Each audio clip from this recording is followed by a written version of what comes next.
July 1947, Roswell, New Mexico.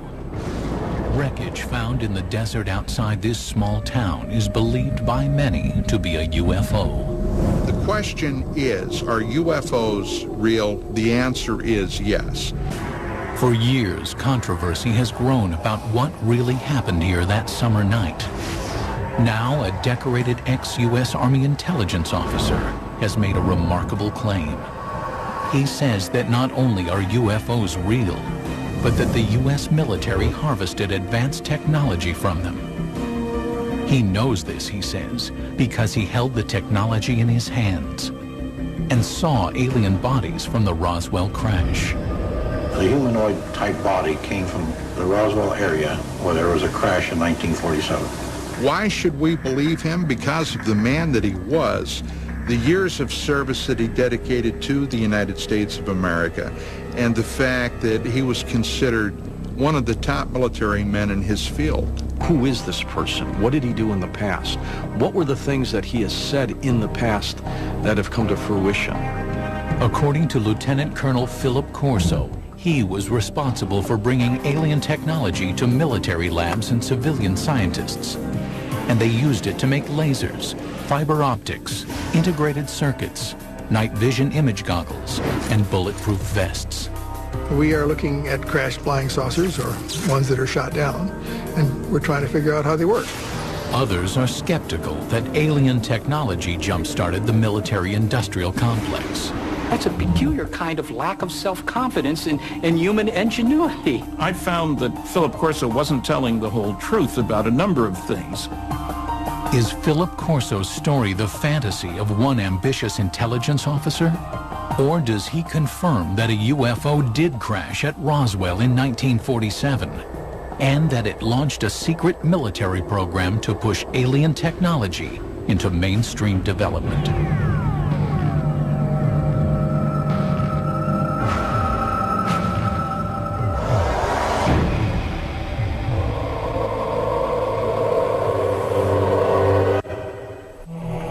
Summer 1947. Major Philip J. Corso is on patrol at the Army base at Fort Riley, Kansas, when he encounters something that will challenge everything he knows about heaven and earth. Corso was a career military man, a respected intelligence officer, and an artillery commander with his finger on the nuclear button. But inside a crate in a deserted building, Corso swore was a being from another planet. Corso would publish an account of this and other revelations in a book called The Day After Roswell, a New York Times bestseller when it came out in 1997. In one of his book signings, 5 colonels came to him and verified that my father was right on with everything that was written in the book. Corso died in 1998. But the material he presented in his book is still controversial. Now, for the first time, the full story of his military career and his startling UFO allegations are being told on television. 1942, the year after the Pearl Harbor attack.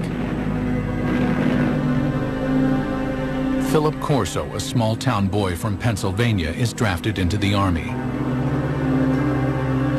During World War II, he trains as an intelligence officer, and afterward, at the age of only 29, Corso becomes a spy hunter in Rome.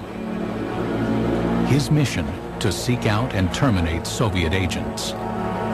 When the United States Army occupied Rome, what they wanted to was make sure that the post-war government would be a friendly government, not a communist government. A position with a lot of authority behind it.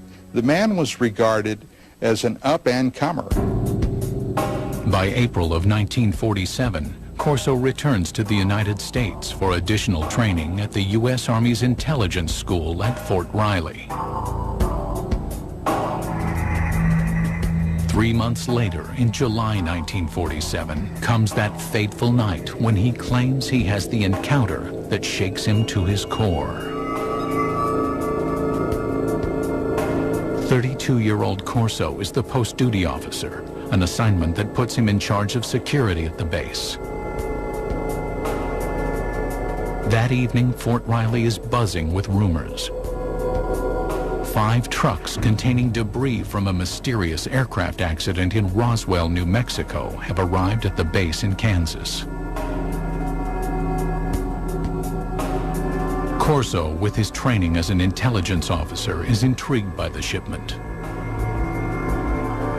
At about 11 p.m., Corso says he enters the building where the Roswell shipment is stored. A guard on duty tells Corso that he has already looked into one of the crates making up the shipment and cannot comprehend what he's just seen. Corso then says he has a look for himself. And he sees these, they look like coffins. They're little, they're like kid coffins. Can't figure out what that is. So he goes and he picks up the tarp. It looked like a thin body, and a humanoid was a sort of a big head on it, and eyes, but not too long, and not, the shape of it was not as wide, as I say, as our bodies are. Corso says this was his first encounter with extraterrestrials, but it would not be his last, nor his most significant. Later, he would be given top-secret files and alien artifacts that, he claims, would generate a new technological world order. But in 1947, that day was still a decade away.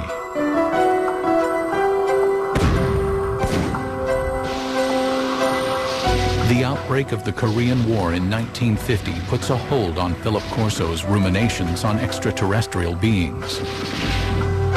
Corso joins General Douglas MacArthur's staff as an artillery targeting specialist for UN forces. After the 1953 armistice, he remains in Asia, serving as an intelligence officer, repatriating American and Allied prisoners of war. I came to know Phil Corso because he had been a special projects officer in the Far East Command for prisoners of war under MacArthur, and then later held the same role and capacity for the National Security Council as a staffer in the Eisenhower White House. According to his military records, in July of 1953, Corso is promoted to the rank of lieutenant colonel. He says he is a trusted advisor to President Dwight D. Eisenhower, informing him of what Corso asserts is rampant KGB infiltration within the CIA. And Corso was screaming about this in the National Security Council to Eisenhower. Corso states that Eisenhower rewards him with his own combat command. In 1957, military records confirm Corso is placed in charge of an artillery battalion at Red Canyon Missile Range.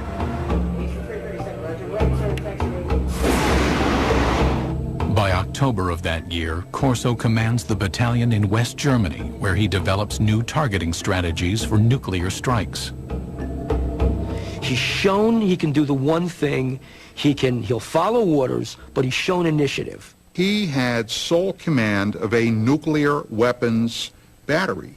Now, in the event that war would have broken out with the Soviet Union in the 50s, when Corso was in Germany, he would have had sole authority to release his nuclear weapons. But after Corso returns from Germany, his career dramatically changes direction. The gifted intelligence officer, fearless spy hunter, and artillery commander who controlled the world's most powerful weapon now becomes a reservist in the National Guard. In October of 1960, Corso is virtually in retirement, a part-time unit advisor to a National Guard base in Maryland. You could say it meant that some people were displeased with him, but it's just as easy to say he didn't have what it takes.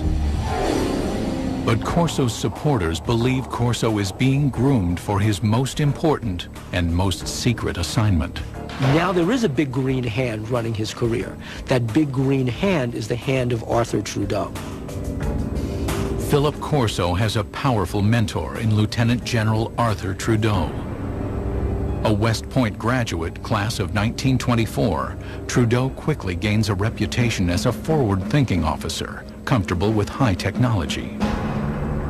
In the Cold War era, he pioneers technological training for intelligence officers, and by 1958 is named Director of Army Research and Development. When Trudeau gets a chance to appoint a deputy, he brings Corso over, and thus begins Corso's stint in Army R&D. General called me and said, "Don, established Foreign Technology Division, and you're the chief of it. And you got an office down next floor under me." Through this point in his career, Corso's Army job history is easily verified by examining military records. Look, he did work in the Pentagon. His office was there. I have the roster. And he worked for General Trudeau, and he certainly knew him well. There's no question about that. But after his Pentagon appointment, the paper trail of his career is harder to follow, and his assertions more difficult to confirm. Corso wrote that his Pentagon job entailed analyzing foreign military hardware, such as helicopter armament developed by the French, or the British military's vertical takeoff and landing fighter. Then the technology would be reverse engineered. The military has had, over the years, a number of projects where enemy technological devices have been recovered by American forces. So one of Corso's jobs was to get this foreign technology, this French technology, and reverse engineer it. And then if they had something good, fed into our own technological timeline. Reverse engineering plays a significant role in the spycraft of the Cold War era. The Soviets used captured American Sabre jets to reverse engineer U.S. technology, and the U.S. captured Soviet MiGs to reverse engineer Soviet technology. But if Corso's routine job involves examining technology from abroad, his task would soon change. Sometime after July 20th, 1961, Corso claims that General Trudeau calls him into his office and gives him an astounding directive. Examine technology captured from the 1947 alien spaceship crash in Roswell, New Mexico. Trudeau has a filing cabinet delivered to Corso's Pentagon office. Inside, Corso says, is proof positive of aliens visiting Earth and alien technology that Corso insists he will use to change the world.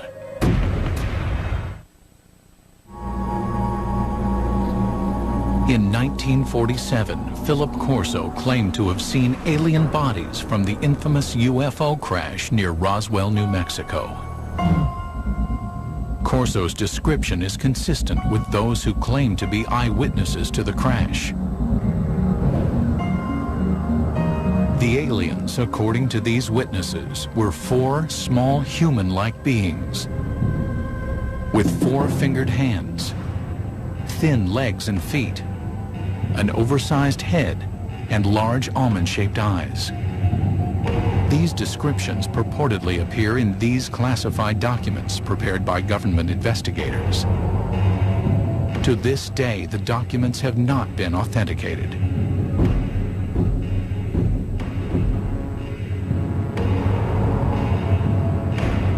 Corso insists that he told no one about what he saw at Fort Riley.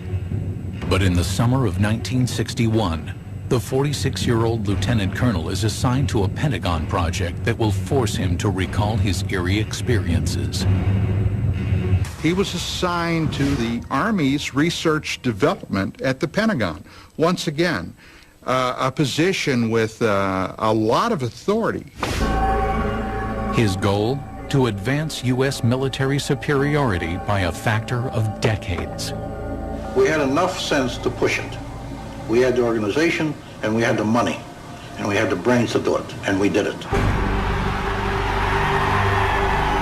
During the Cold War era, Corso says, there was great government concern that the Russians would gain access to the alien materials. Or worse, the aliens would use their superior technology to invade Earth. According to Corso, an ordinary filing cabinet contains the extraordinary artifacts of the Roswell crash.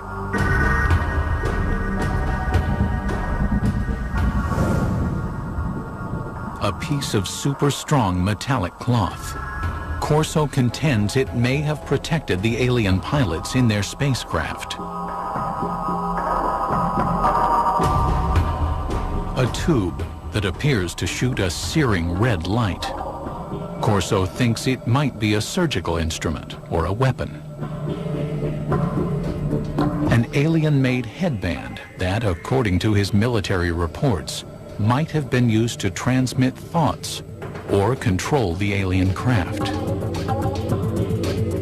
An imprinted set of miniaturized circuits, perhaps a prefabricated microcircuit.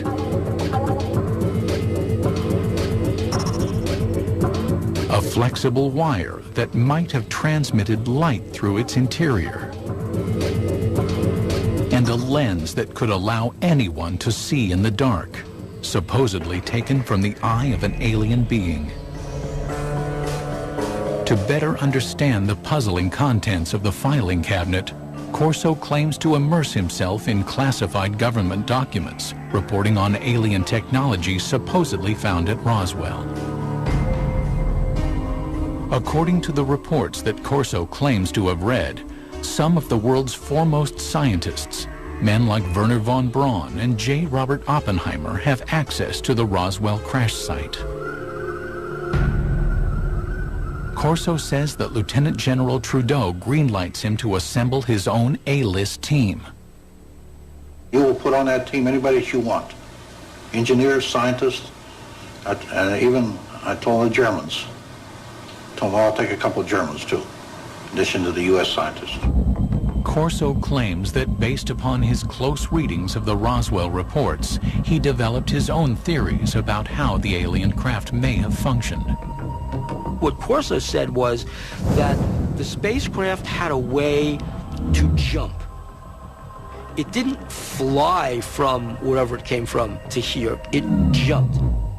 And he said that's all they knew, that there was a wave around the spacecraft that allowed it somehow not to be a spacecraft, but a time machine.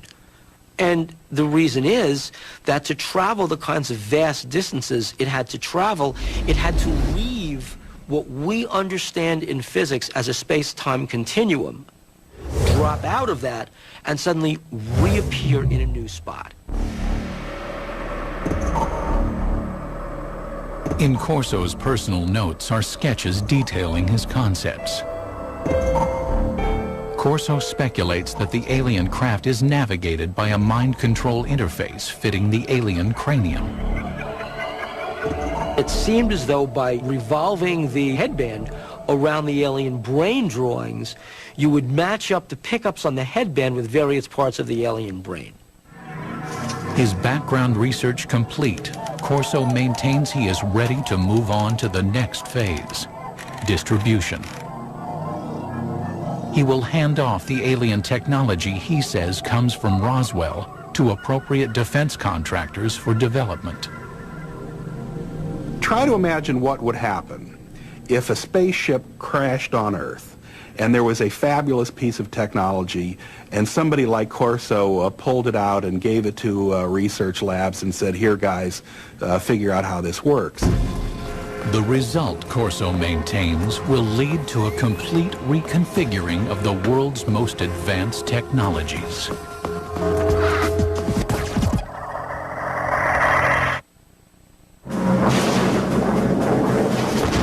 In the early 1960s, America's military might is directed toward fighting the Cold War. Lieutenant Colonel Philip Corso wants to bring alien technology from Roswell into the fray. By the end of the summer of 1961, he maintains that he begins to contact military weapons labs about his alien artifacts. Now, the Army laboratories also had civilian scientists there, And they developed this relationship of handling classified material. Phil Corso felt very comfortable working through the Army laboratories to the civilian scientists because the clearances were all taken care of by the laboratory. America is dotted with top-secret high-tech labs where civilian scientists work on sensitive military projects. Los Alamos, home of the Manhattan Project, is perhaps the most famous. But in 1961, Fort Belvoir in Virginia is quietly working on a decade-long project to develop night vision engineering. Corso claims he makes this lab the first he approaches with alien technology. In order to get these things reverse engineered properly, you couldn't just take this to a Radio Shack. I mean, it had to go to a place where somebody would understand the technology. According to Corso, Roswell eyewitnesses report that the alien craft has image-intensifying technology. If one went inside the ship and looked out, the world outside would look as bright as day, even at night. There is also, according to Corso, a lens taken out of an alien's eye that has light-enhancing properties. No one knows how the two are related, says Corso, but he knows their potential value. Corso maintains that by the late summer of 1961, he helps researchers at Fort Belvoir by showing them the alien light-enhancing lens and possibly other light-enhancing technology from the Roswell craft. This was a kind of technology that, although we think we have a very clear line of development going back to the Second World War, we take a look at how this technology has literally geometrically exploded over the years.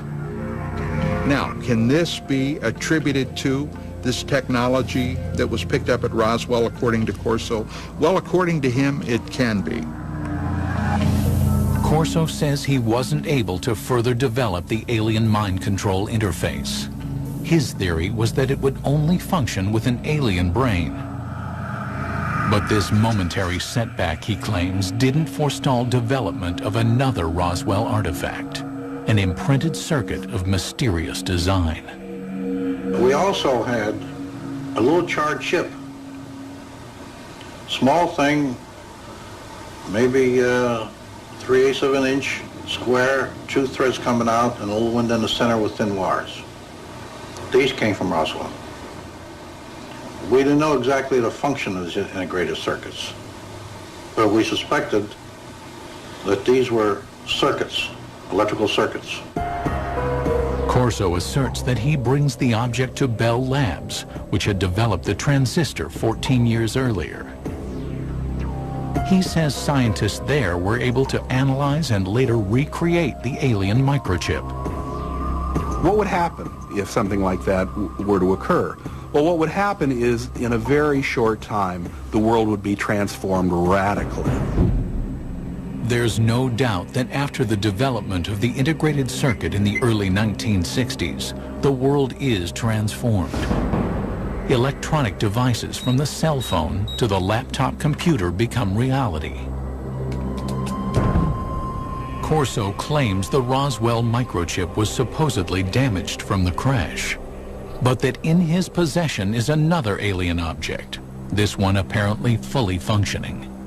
He knows from reports that when people were shining this thing around, it caused burning on the surfaces that it was aimed at.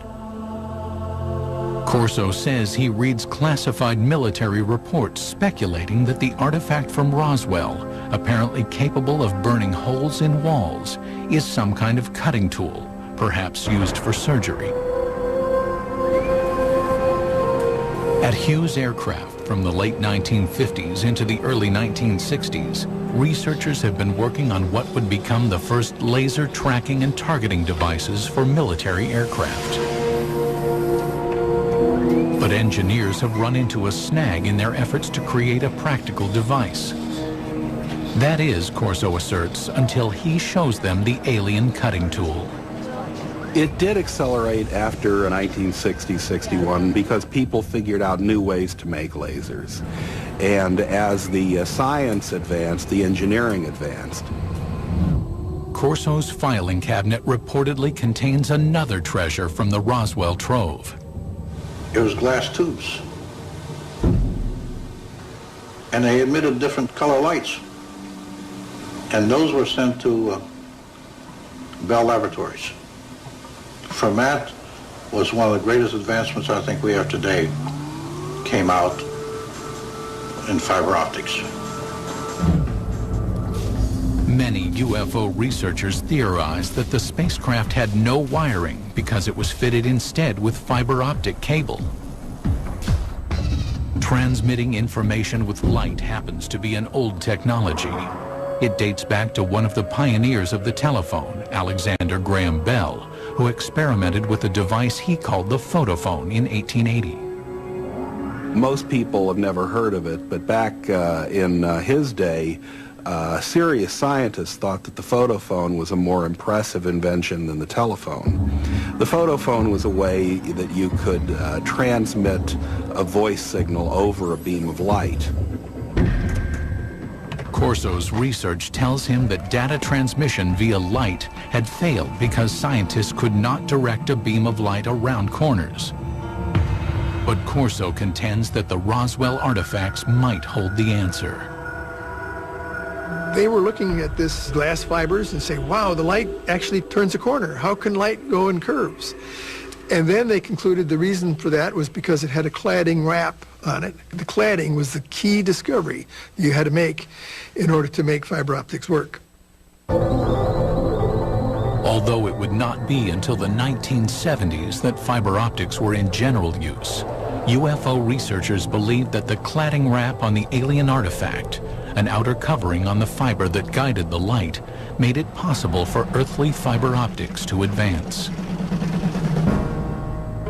Corso also says he examined some curious super strong fibers that his military reports claim come from the aliens' flight suits. The first thing of the fabric that amazed me was a thread that I couldn't cut with a razor blade. Just a thread. In his book, Corso offers a theory about the fibers composing the alien flight suits.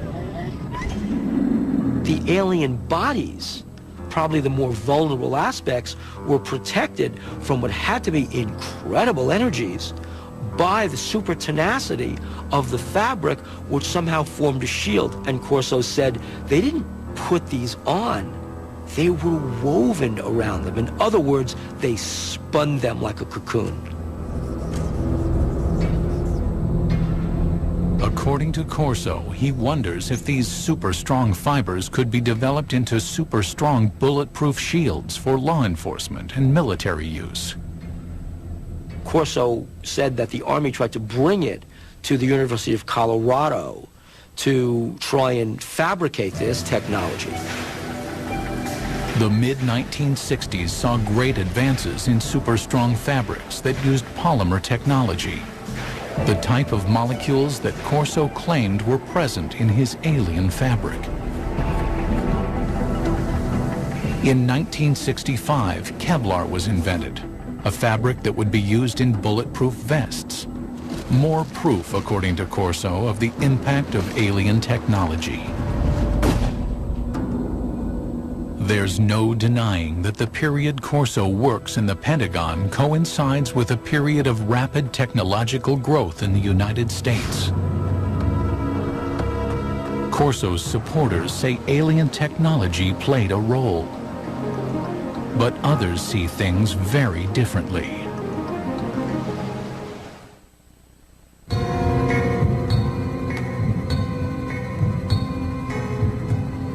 In his best-selling book, The Day After Roswell, Lieutenant Colonel Philip Corso claimed to introduce alien technology from the 1947 Roswell crash to the American military's technological agenda. But others say that the scientific leaps of the 1960s were not made by one hero, and not with the help of aliens. It's nice to think in terms of one heroic person leading us into the new world of far-out technology learned from saucers. That sounds great. But having worked on a whole host of big research and development programs, that isn't the way it works. Look, on the aircraft nuclear propulsion program, we employed 3,500 people. 1,100 of them were engineers and scientists. We were spending $100 million a year. That's the kind of effort it takes to develop new technology. And that was in 1958 dollars at that. Corso claims that the laser jumped from theory to practice after scientists examined the device found in the Roswell crash debris. But to science historians, that's science fiction. The laser is a good example of an invention that doesn't really have a single eureka moment where somebody gets a brilliant inspiration and then they go down into their basement workshop and 15 minutes later they've hammered together a laser. The laser really began back in 1951 when a physicist from Columbia University was taking a walk in Washington. That physicist was Charles Towns. And I woke up early in the morning worrying about it. Why hadn't we been able to get anywhere? It was before breakfast, so I went out and walked out in the park, sat down in the park. Suddenly I said, hey, wait a minute. We can get a whole collection of molecules all in excited states with excess energy. And I wrote down the numbers to see now, could I make it oscillate? And it took him 2 years and $50,000 in government grants before he could come up with the very first barely operable microwave laser. The first laser device used microwaves rather than light. The light-emitting version wasn't functional until 1960, 9 years after Professor Towns jotted down his notes. As for aliens jump-starting the process, no, aliens had nothing to do with the technology of the laser, nor do I. Unfortunately, I don't think aliens have given us any new information yet. While the laser's development was slow and steady, the integrated circuit advanced rapidly. But the greatest progress was made by scientists well after Corso retired. The real breakthrough happened in 1971 when a guy named Ted Hoff conceived of the idea of putting an entire microprocessor on one piece of silicon, a computer on a chip.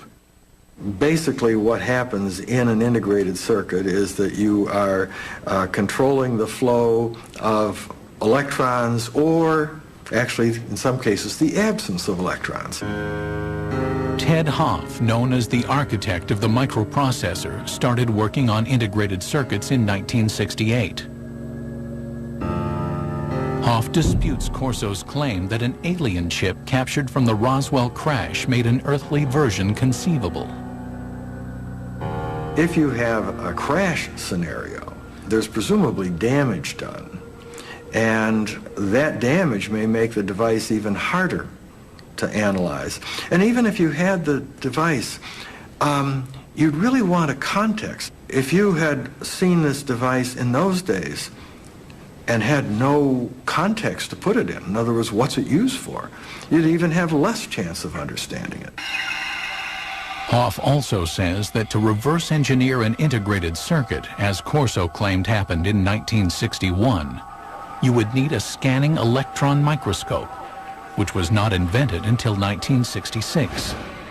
Even looking at devices today, the resolution of the devices are such that ordinary optical microscopes really don't reveal them. So you'd need something more sophisticated. I don't think at that time anybody would have been able to figure out what it was. Philip Corso also claimed that his alien fiber optics cable inspired scientists. But science historians don't support his assertion because fiber optics required a convergence of technologies occurring over decades of development. The idea really became interesting in 1965 when lasers were available and people suddenly realized there was a commercial use for fiber optics. So shortly after that, the project was tackled by a trio of inventors at Corning, and they came up with a successful fiber optic in 1970. The highly directional light of a laser improved signal strength. The team of researchers at Corning Glass created a form of fused silica. This super pure glass material was capable of carrying 65,000 times more information than copper wire. This made fiber optics commercially practical, 10 years after Corso claimed to have accelerated the technology. That's the real achievement that Don Keck and Peter Schultz and Bob Maurer came up with when they were at Corning. It was coming up with this completely unexpected way to make glass. Corso also stated that he inspired a quantum leap in image enhancement technology. But science historians say the technology of turning night into day was also decades in the making. Progress increased so incrementally. It goes all the way back to the 1940s when image intensifying radar scopes were issued to Allied troops in the Pacific Theater. The first night vision gear employed thermal imaging. Developed by the Germans during World War II, it brought heat energy into the visible spectrum using an infrared light and a receiver. Then, by the early 1960s, William Spicer, a Defense Department researcher, had created image intensification technology. Fort Belvoir scientists built upon his work. Image intensification requires no additional light. Functioning like a radio receiver for light waves, it amplifies existing light. Today's image intensifiers are small enough to be worn as goggles and are capable of amplifying light by a factor of 35,000. Scientists suggest that if Corso really had an alien image enhancer, showing it to researchers in the 1960s did little to advance the technology's measured progress. The engineering that was required just progressed at a very slow rate. Making night vision work was largely the result of really brilliant engineering. Finally, according to technology experts, Corso's super tenacity fibers came not from alien spacesuits, but from years of research by a scientist named Stephanie Kwolek, who worked at the DuPont Company. She learned how to organize super strong chains of atoms in 1965, and by 1971, Kevlar was on the market. The theory that something like Kevlar came off a flying saucer strikes me as being insulting to someone like Stephanie Kwolek, who poured enormous amounts of effort, years of her life, tremendous dedication and brain power went into cracking the secrets of nature. Furthermore, some skeptics insist Lieutenant Colonel Corso simply didn't have the technical background to run a reverse engineering program. I read something he'd written years ago and found that it was not high-tech. I worked for General Electric, Westinghouse, General Motors, TRW Systems, McDonnell Douglas, with lots of technical people. I'm a physicist myself. And I saw nothing in what Corso had written that gave any indication of his having the knowledge, the skills, the talent, the background to handle stuff like this and get it into industry. Corso had an answer to this objection, claiming that his team of A-list scientists helped him interpret the Roswell cache. I didn't have the training or the background for something. You know, they got highly technical. But fortunately, the German scientists were there. I knew von Braun, and I knew Hermann Obert. Obert was a man who said we've been helped. But we had to keep it quiet to protect our budget, to protect our organization. For doubters, there is also the issue of Corso's rank. A lieutenant colonel, some argue, wouldn't be running things as Corso claimed he was. I think an indication of his value to the military would have been given by the fact that he was not a full colonel, despite all his years in service. But others stand by Corso's assertions, particularly those who say they're familiar with the way the U.S. military functions. back in those days, you know, a lieutenant colonel had a lot more authority and position than a lieutenant colonel today has. And even today, you've got lieutenant colonels doing quite a bit of the important tactical and even strategic planning and operation. The History Channel contacted the military contractors Corso claims to have worked with, and all say there was no alien involvement in the technologies Corso says he jump-started. No memos, directives, or paperwork of any kind exist to directly support Corso's assertions about reverse engineering alien technology. But Corso's supporters say there is no paper trail for a very good reason.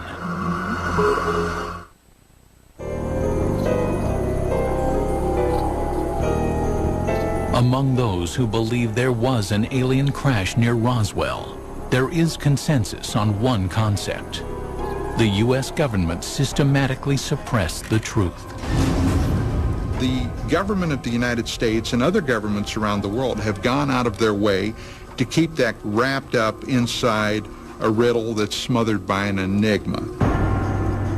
Philip Corso says he also had to keep his reverse engineering program under wraps. We couldn't discuss it.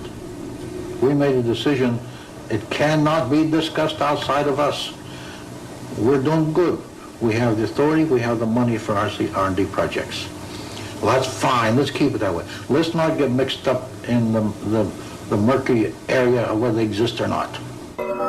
As for Corso's contributions to the advancement of science, skeptics say that the technology he claimed to have pushed forward was ready to emerge anyway. As proof, they offer up the mind control headband, one alien technology that Corso did not claim to develop. Today, it's well on its way to becoming a reality without his help. Since the 1970s, scientists have been experimenting with using EEG readouts of brainwaves to provide feedback and change behavior. It's now possible to use EEG feedback games like this one to learn how to manage brain states. But mind control technology has advanced even further than that. Going to open the first email, which says congrats. It says in 2004, researchers received FDA approval to test tiny brain implants designed to allow disabled people to control computers using their thoughts. Next, I'm going to paint a circle.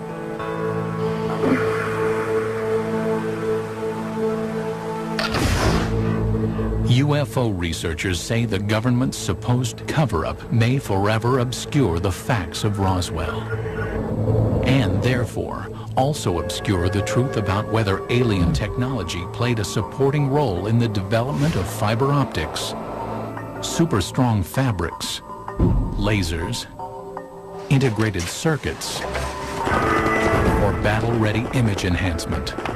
Some people think that, for example, aliens intervened in 3500 BC in Egypt to help the Egyptians build pyramids. You know, well, doggone it, the Egyptians of 3500 BC were fully capable of putting big blocks on top of other big blocks, right? If the Egyptians had suddenly developed cell phones or something like that, then I would say, okay, there's intervention there. But that's not what they did. But while Lieutenant Colonel Philip Corso might be questioned, his ideas deemed controversial, and his predictions dismissed as the stuff of science fiction, his impact on UFO legend and lore can never be minimized. The military, the Pentagon, the government of the United States does not give that type of authority to a loose cannon. This man was highly regarded, highly respected. At my age, what do I have to lose? I have to let my grandchildren and my children know this, because how long will I be around yet? And when I go, it goes with me. There must have been many days that Philip Corso said to himself, why me? Why do I have this information? And again, I think that's one of the things that probably plagued him for so many years. It's pretty difficult to keep a secret like that within yourself. Even today, Only 10% of the story is told, my father says. The rest is classified.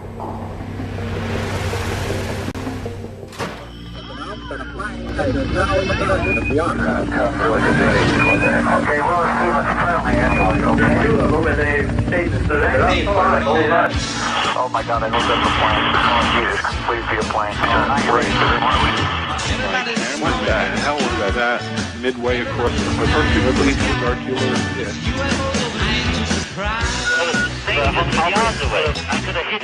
In our history, the first time we're studying something that's studying us.